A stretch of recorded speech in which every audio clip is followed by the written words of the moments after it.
Hello friends and welcome to gusmcdollgames.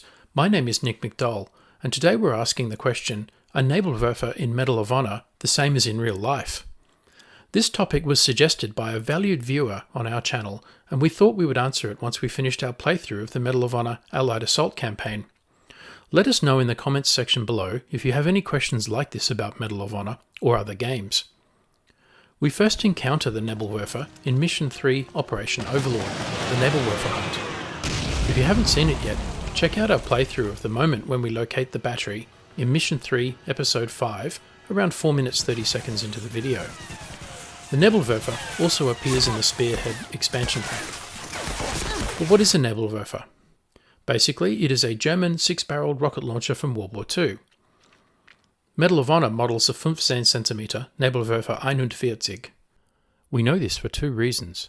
First, the mission briefing tells us so, and also the 6 barrels differentiate it from other variants, such as the similar looking 5-barrel 21 cm Nebelwerfer 42. The word Nebelwerfer in German literally means fog thrower, but the term is better translated into English as smoke mortar, as the original role of the artillery piece was to fire a barrage of smoke rockets. The Nebelwerfer could also fire high explosive rockets, and it is better known in this role. Over 5,000 were built, at a unit cost of around 3,350 Reichsmark.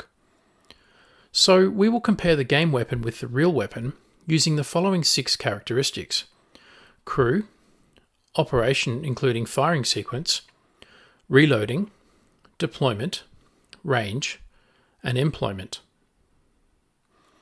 In real life, the Nebelwerfer had a crew of 5 people. For the 4 guns modelled in the gun position in the game, we should therefore expect to see at least 20 soldiers at minimum, plus command and support staff. In our playthrough, we encountered around 20 soldiers, so this is about right, although a little on the low side. When firing, the crew would take cover from the backblast and would fire the weapon using an electrical initiator and a cable from around 30 metres away. So it is not unrealistic that we cannot see the crew when the weapon fires.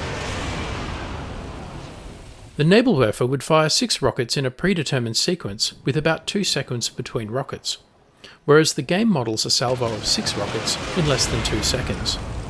The delay between rockets in real life was to avoid the backblast from each rocket affecting the trajectory of the next rocket in the sequence. While we don't see the crew when firing the weapon, the crew would need to reload the weapon, and each platform would take around 5 minutes to reload 6 rockets, whereas in the game we see the same platform firing another salvo after as little as 20 seconds, with no crew in sight.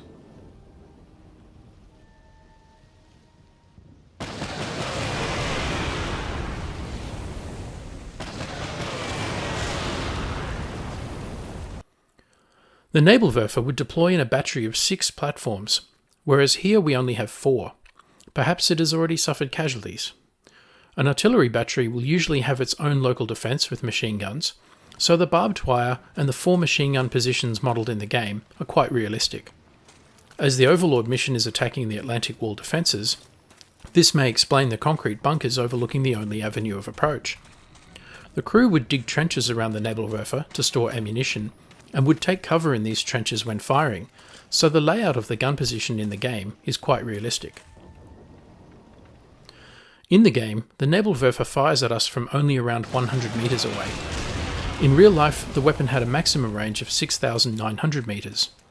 While I could not locate the minimum range of this weapon, the rockets had a muzzle velocity of 342 metres per second, and the weapon fired in a trajectory with a minimum elevation of 5 degrees.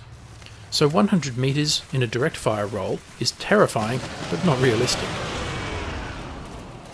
Finally, the Nebelwerfer was designed as an indirect fire area effect weapon, with the rockets landing in a wide dispersion area of around 500 metres long by 130 metres wide.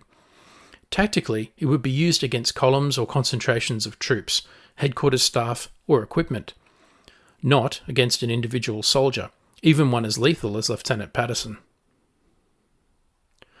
Medal of Honor is a very enjoyable game, and still playable after more than 20 years. But compared to later military simulations, the game is understandably more fun than realistic. As far as its depiction of the Nebelwerfer, the number of crew and the deployment, including the layout of the gun position and the local defence arrangements, are both fairly realistic. However, the operation of the weapon, including the firing sequence, reload times, range, and employment of the weapon in the game, do not reflect the equivalent characteristics of the weapon in real life. Nonetheless, we still have a lot of fun playing Medal of Honor. I hope this helps answer the question, and thanks for watching. Don't forget to check out the 2 Hunt for the Nebelwerfer episodes, part of our Medal of Honor campaign playthrough. As always, please like, comment, subscribe, and donate to support our channel. See you next time.